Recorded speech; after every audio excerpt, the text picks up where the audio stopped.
जब यहाँ सियासी खिज़ां होती है, तो यूके में बहार आती है। हाँ, यूके में बाहर आती है। जिला वतनी का मौसम होता है, जी हाँ। तब तो कंटेंट मिलता है।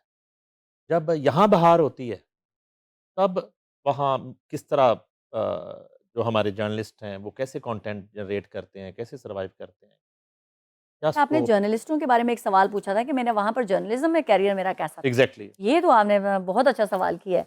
मुझे इतना हार्ड टाइम दिया गया, इतना हार्ड टाइम दिया गया कि तमाम मर्द मेरे मुखालिफ खड़े हुए, तमाम, मैं किसी का नाम नहीं लूँगी, एवरी सिंगल पर्सन मेरे मुखालिफ था। मैं कहीं प्रोग्राम कवर करने जाती थी, सफ़ीना को नहीं बुलाना। मैं कहीं जाती थी, सफ़ीना को बुलाएँगे तो जी ये हमारा एआरवाई नहीं आएगा, तो फलाना नहीं आएगा, फलाना नहीं आएगा। रिपोर्टर मतलब बेचारे टीवी चैनल्स को क्या पता, सलमान साहब को क्या ही पता कि मेरे नाम के ऊपर क्या-क्या चल रहा है, उस बेचारे को क्या पता। He is such a nice person, वैसे मैं आपको बता रही हूँ, सलमान जो है, जो एआरवाई के मालिक हैं। मैंने उनके साथ काम किया तो वो था, 10 बहुत साल। नाइस पर्सन है, बहुत नाइस पर्सन। मेरा ये कहने का मकसद है कि आप उनका माइक किसी के हाथ में है, तो वो लोकल लोगों को इन्फ्लुएंस करके कुछ भी कह सकता है ना, मैं एग्ज़ाम्पल दे रही हूँ। तो वो सफ़ीना को ब्लॉक किया जाता था, हर जगह से ब्लॉक किया जाता था। मुझे तो वो थ्रिल करता था। मुझे वो चीज़ें थ्रिल करती थी कि हुँ, अच्छा, एक सफ़ीना इतनी इम्पोर्टेंट है कि जिसको रोकने के लिए सारे रिपोर्टर एक तरफ हैं हुँ, और मैं एक तरफ हूँ। और मैं आज भी उनके मुँह पे बोलती हूँ कि मुझे तो थ्रिल मिलती थी कि अच्छा, सफ़ीना को रोकने के लिए सब एक तरफ थे और सफ़ीना एक तरफ थी। सारे टीवी चैनल एक तरफ, सफ़ीना एक तरफ, तो पावर तो फिर सफ़ीना की हुई ना। हुँ। तो फिर सफ़ीना तो वो मुझे और एनर्जी मिलती थी, फिर मैं और अच्छा काम करने की कोशिश करती थी, मैं हर जगह घुस जाती थी, हर जगह रिपोर्टिंग करती थी। और हमारे मर्द आपने देखे ही हैं, वो हेसिडेंट होते हैं ज़रा, वो उनकी रफ़ाक़तें भी हैं, उनकी दोस्तियाँ भी हैं और उनकी कुछ मसलहतें भी हैं, मसलतें। मसलहतें भी हैं। मेरी कोई मसलहत नहीं, मेरी सोच भी बड़ी क्लियर है, मेरा नज़रिया भी बड़ा क्लियर है। तो जो मुझे पूछना है, फिर वो उसके बारे में है कि मैंने उसको पूछ के रहना है और चाहे वो पाकिस्तान के खिलाफ कोई बात हो रही हो, तो वो मुझे ट्रिगर करती है। जो साफ सीधी-सी बात है और पाकिस्तान के खिलाफ बात हो रही है। अब मुझे ये बताएँ कि मैं पाकिस्तान से अगर मैं इस किसी भी कंडीशन में पैदा हुई हूँ, कहीं भी मेरा बचपन गुज़रा है, कहीं पे भी मेरी जवानी गुज़री है, उसमें पाकिस्तान का क्या कसूर है? हुँ, वो तो मैं उस किस्मत के साथ पैदा हुई है ना। मेरी किस्मत में उतनी ही रोटी लिखी है, मैंने वही खानी है। हुँ। अगर मैं उसमें मौन करती रहूँ या मैं पाकिस्तान को गालियाँ देती रहूँ या मैं अपना मुकद्दर बनाकर यहाँ तक अल्लाह ताला ने मुझे यहाँ पहुँचाया, अपनी मेहनत से पहुँची हूँ ना, तो मैं यहाँ से पहुँची हूँ, तो मुझे उस पे शुक्र अदा करना चाहिए अल्लाह ताला का। बजाए इसे कि मैं मौन करके पाकिस्तान को गालियाँ, हाँ, हम सिस्टम पे बात कर सकते हैं, कि सिस्टम को ठीक कैसे किया जा सकता है। अब मैं यूरोप में रहती हूँ, लंदन में रहती हूँ, मुझे पता है वेलफेयर स्टेट है वो। कोई सियासतदान आए जाए, एक बेसिक राइट हर बंदे को मिलना है, उस पे कोई कॉम्प्रोमाइज़ नहीं है। हाँ, जो अच्छी पॉलिसीज़ बनाएगा उसको आगे प्रोलॉन्ग करने का टाइम मिलेगा, कितने प्राइम मिनिस्टर हमारे होके चले गए हैं। हुँ। तो मुझे हमारे जर्नलिज़्म में इतना टफ टाइम दिया गया, ना मैं रोई, ना मैंने किसी से शिकायत की और मैं पूरा लड़ी हूँ और लड़ के अपनी जगह बनाई है। अब वो उनको लगता है कि अब सफ़ीना टू लेट हो चुका हुआ है। और वही करते लोग अभी भी हैं, वही लोग, करते अभी भी हैं, नहीं, वही लोग वही लोग। अब जो है वो कोशिश करते हैं कि ज़रा बॉन्ड बन जाए, कूल हो जाए नहीं, नहीं, सफ़ीना के फौजियों के साथ। साथ मेरी बॉन्ड बनी है और बड़ी अच्छी बनी है अब। अच्छा, हाँ, हाँ, बड़ी अच्छी बनी है, मैं उनको कह चुकी भी हूँ कि मुझे बड़ा अच्छा लगता था कि आप भी उधर खड़े हैं सफ़ीना को ब्लॉक करने के मीठी-मीठी लिए। बेइज़्ज़ती करती हैं अभी भी? नहीं, नहीं, मीठी-मीठी नहीं, मैं उनको कहती ये मेरे लिए एक्नॉलेजमेंट थी। हाँ। मेरे लिए एक तमगा होता था कि अच्छा, कि आप भी उधर हैं मुझे रोकने के लिए, तो वो मुझे थ्रिल करता था और कि आई एम दैट इम्पोर्टेंट। तो मैंने कहा ना कि उसको मैं नेगेटिविटी में भी ले सकती थी, मौन भी कर सकती थी, मैं उसको अपनी पावर बना लेती थी कि अच्छा, ये लोग मुझे रोक रहे हैं सफीना, यू आर समथिंग, तो इसको डाउन नहीं होना, अब इस मोमेंटम को और ऊपर लेके जाना है। तो मैं वो मोटिवेट करती थी अपने आप को। सवाल खुद ही सोचती हैं, मैं कभी सवाल कभी डिस्कस देखिए नहीं, करती हैं? नहीं, या कभी मौके की मुनासिबत से मौके सिचुएशन की पे मुनासिब जो माइंड में आया कह जो दिया? मैं कभी सवाल मुझे कोई लिख के दे दे, मुझे तो स्यापा पड़ जाता है। अच्छा। आप मुझे लिख के दे दें कुछ, हुँ। मैं नहीं, पैनिक कर रही आज होती हूँ। मैंने इसलिए कुछ लिख के नहीं दिया आपको। नहीं, नहीं, मुझे लिख के दे दें, मैं पैनिक कर जाती हूँ कि ये सवाल अब मैंने लाइन फ़ॉलो करनी है। हुँ। तो मैं फंबल भी करूँगी कि मैंने बोलना क्या है। लेकिन मेरा असूल है कि कुछ भी लिखा बगैर जो मेरे माइंड में है मैंने वही बोलना है। आपको अच्छा लग सकता है, बुरा लग सकता है, गलत बोल सकती हूँ, सही बोल सकती हूँ। मुझे वही बोलना है जो मेरे माइंड में है, जो मेरे दिल में है और जो मेरी सोच में है। मैं ऐसे ही करती हूँ। मैं लिख के सवाल कभी नहीं लेती। ये बड़ा एक शोर-ओ-गुल हुआ करता था इवन फ़ील्ड के बाहर वो पीटीआई के झंडे और रश और चीज़ें। अब वो कम हुआ है? या नहीं, नहीं। अभी भी और ये अगर कम हुआ है तो उसकी वजह क्या है? तो लोगों में शऊर आ गया है या क्या लोग डर गए हैं? खौफ़ज़दा हैं? आप क्या महसूस करती हैं? मैंने मैंने आपको बताया कि जैसे काफ़ी अरसे से यूके में हूँ, लोगों का बहुत बड़ा क्रेज़ मैंने देखा है इमरान खान के लिए। लेकिन अब वो क्रेज़ नहीं है। उसकी रीज़न आप लोग मेरी बात से इत्तेफ़ाक करें ना करें, बट मैं हार्श रियलिटी बता रही हूँ, लोग गालियाँ दे रहे हैं। लोग कहते हैं कि यार इन्होंने भी हमें बेवकूफ़ ही बनाया, यार इन्होंने भी हमें मामूँ ही बनाया। लोग निकले थे इमरान खान के लिए, मैं सच बता रही हूँ। लेकिन अब नहीं, वो कहते हैं हम मज़ीद मामूँ नहीं बन सकते, सब कॉम्प्रोमाइज़ है। सब अपना-अपना फ़ायदा उठा रहे हैं। सब अपनी-अपनी जगह पे टिके हुए अपना-अपना काम कर रहे हैं, अपने-अपने मकासद पूरे कर रहे हैं, हम इनके लिए क्यों लड़ें? इमरान खान से आमना-सामना हुआ कभी? इमरान खान से जब मैं पाकिस्तान में जर्नलिज़्म की थी, इनके कवर किए थे मैंने यहाँ पर प्रेस कॉन्फ्रेंसेज़ जब ये काज़ी साहब के साथ माल रोड के ऊपर रोड ब्लॉक किया करते थे, हुँ। तब किया था, इनकी प्रेस कॉन्फ्रेंसेज़ कवर करती थी। लेकिन अब जो है अब मुझे नहीं है कि अब कोई प्रैक्टिकली तौर पे लंदन आ क्या जाएगा। उनके तर्ज़ सियासत से आपको क्या मसला है? हाँ, क्या अच्छा, प्रॉब्लम है? अगेन बड़ा अच्छा सवाल किया। जेनेटिकली प्रॉब्लम है ना मेरा कि पाकिस्तान के बारे में आप बात करेंगे तो मैं फ्लेयर अप होंगी। हुँ। जब तक लगा कि ये पाकिस्तान के हक में बोलेंगे, ये अच्छा बोलेंगे, जो ही उनका इक़्तिदार गया, पाकिस्तान के खिलाफ हो गए।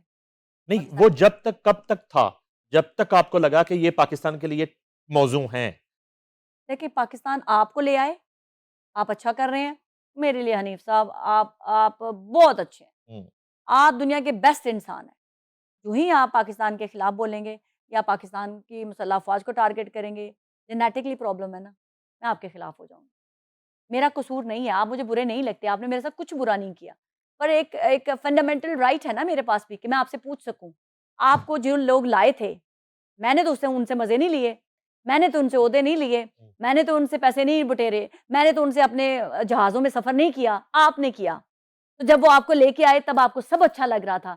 जब आप निकाले जा रहे हैं और पहली दफ़ा लाइफ़ में हमने देखा कि को बड़ी सिविलाइज़ तरीके से आइन के अकॉर्डिंग निकाला गया आपको, फिर भी आप ड्रामा कर रहे हैं, फिर भी आप उनको ला रहे हैं, फिर चुप रहते ना, हो सकता है दोबारा बारी आ जाती आपकी।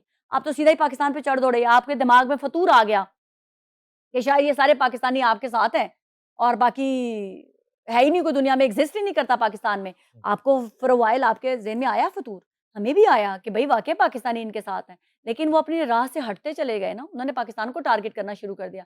पाकिस्तान की मुसल्लह अफ़वाज को टारगेट करना शुरू कर दिया। आप मुझे बताएँ मैं यूके में बैठी हुई, बोल के दिखाएँ ज़रा आप वहाँ पर, किसी के इदारे के खिलाफ। जितने भी यूट्यूबर बैठे हुए हैं, बोल के दिखाएँ। आपको घर से उठा के लेके जाएँगे और आपको ऐसी जगह रखेंगे, आपको दुनिया में पता नहीं चलेगा कि आप हुँ। कहाँ गए हैं। आप अमेरिका में नहीं आपको देखते। इंडिया के अंदर क्या हुआ है? हुँ। आप जनाब पूरी लाइफ के लिए आपके पासपोर्ट कैंसल हो रहे हैं। आपको किसी गवर्नमेंट जॉब के अंदर जो है वो जॉब नहीं मिलेगी। आपके सोशल मीडिया अकाउंट जो है सस्पेंड किए जा रहे हैं। सिर्फ़ किसको गाली दी है? मोदी को। किसको गाली दी है? पुलिस वाले को। फ़ौज तक तो बात ही नहीं गई। तो आप हमारे शोहदा का मज़ाक उड़ा रहे हैं। आपने हमला ही करवा दिया। आपने हमारे शोहदा का मज़ाक उड़ाने की कोशिश की। तो क्या आप ऐसे इंसान को माफ़ कर सकते हैं? आप मुझे बता दें। लाख आपने दूध और शहर की नहरें बहाई हों। आप मेरे पाकिस्तान को गाली देंगे, आप हमारे शोहदा का मज़ाक उड़ाएँगे, मैं सिर्फ़ आपको इसलिए माफ़ कर दूँ कि आपने कुछ अच्छा किया और उन्होंने तो कुछ अच्छा भी नहीं किया। सिर्फ़ इसलिए माफ़ कर दूँ कि आप कोई नए हैं, आप कुछ नया करने के लिए आए हैं और कर भी नहीं पाए। मैं माफ़ी आपको किस चीज़ की दूँ? आप बता दें मुझे, आप कहते हैं तो मैं कर देती हूँ।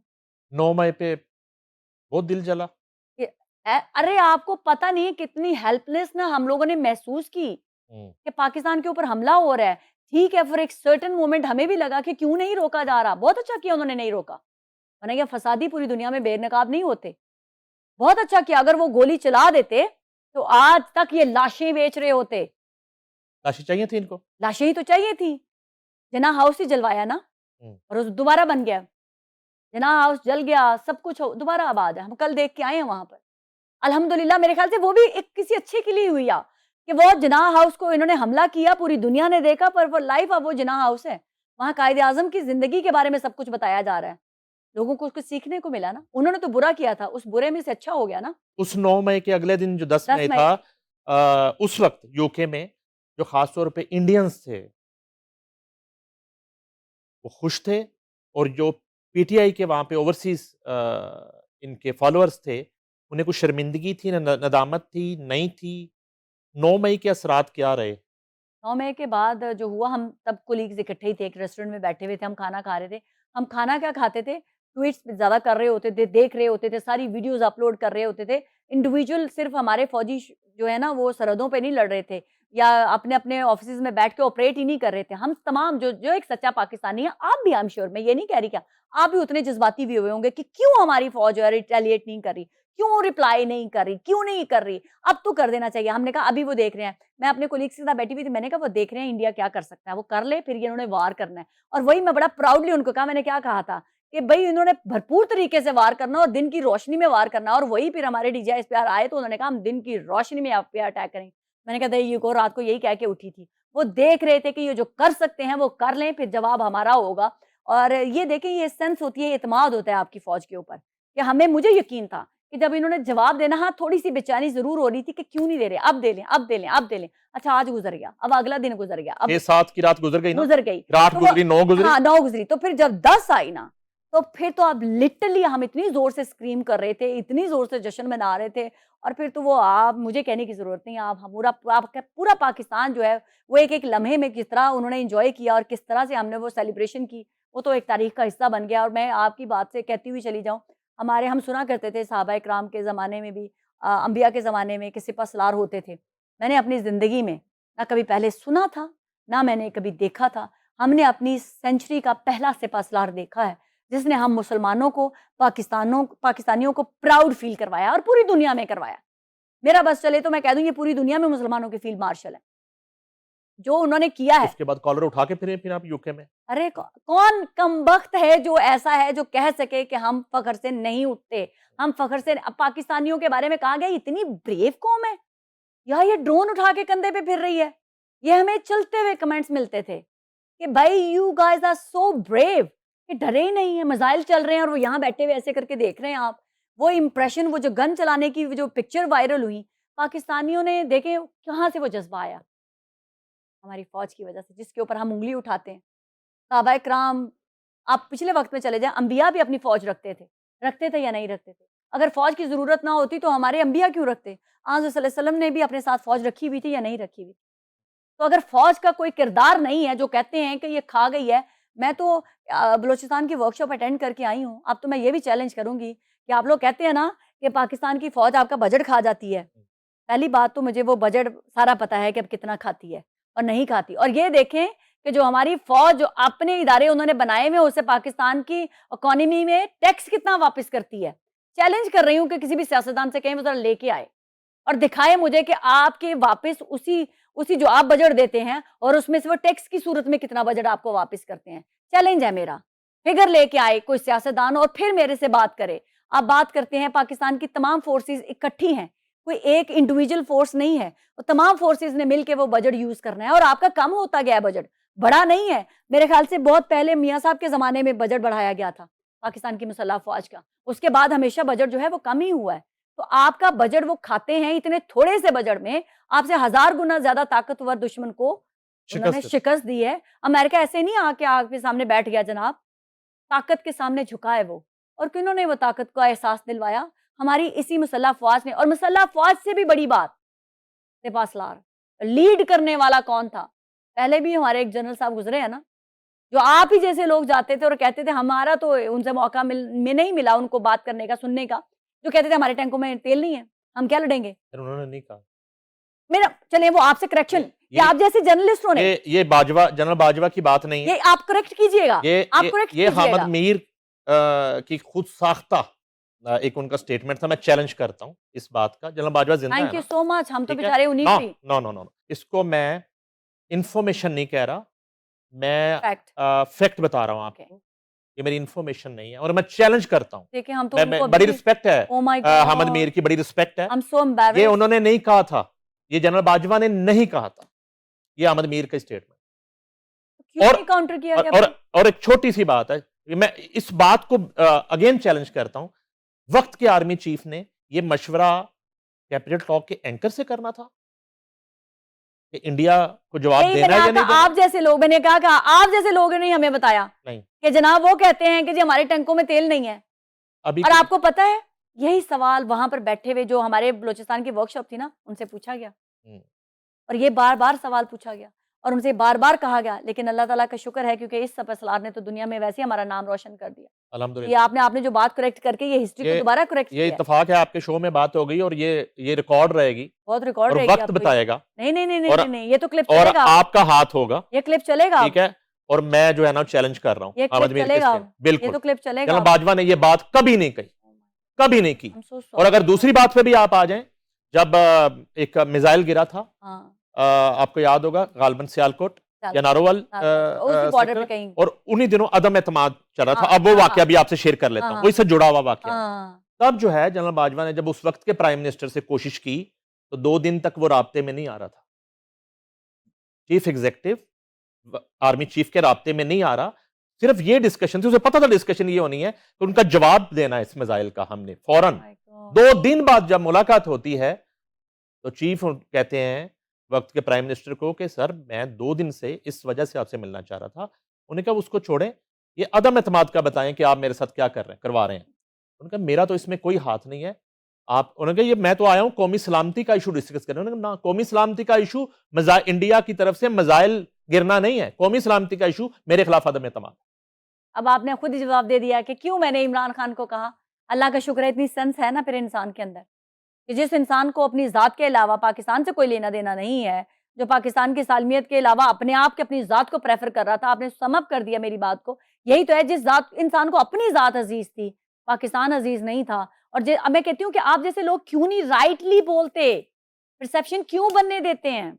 नहीं, वो देखिए बात आज मुझे क्लैरिटी हुई कि आपके हवाले से जो एक तासुर बनाने की कोशिश की जाती रही या जाती है कि आप पता नहीं काम कर रही हैं उनके लिए, तो मुझे किसके लिए काम मुझे तो कर आज रही क्लैरिटी ये आई कि आपने तो यूनिफ़ॉर्म मैं तो यूनिफ़ॉर्म की रिस्पेक्ट देख करती के हूँ। आपने मैं तो आँख यूनिफ़ॉर्म खोली की रिस्पेक्ट करती और हूँ। आप एक फौजी की बेटी हैं। मैं गोद में आपका फौजी के आपका बड़ी मसला समझ आ गया ना मुझे आज। थैंक यू वेरी आज मच। देखने वाले को मसला समझ आ जाएगा। Thank you. ये शायद इससे पहले डिस्कस नहीं हुआ कहीं मैं पे। मैं मैं वही तो कहना चाह रही हूँ कि क्या आप लोग मैं तो मुँह पे बोलती हूँ, जो टाउट हैं वो क्या करते हैं आपके लिए, मैं टाउट नहीं हूँ। मगर आप फिर भी चले मुझे करना चाहते हैं तो चलें पाकिस्तान की हूँ ना, मैं तो कहती हूँ मैं पाकिस्तान की टाउट हूँ।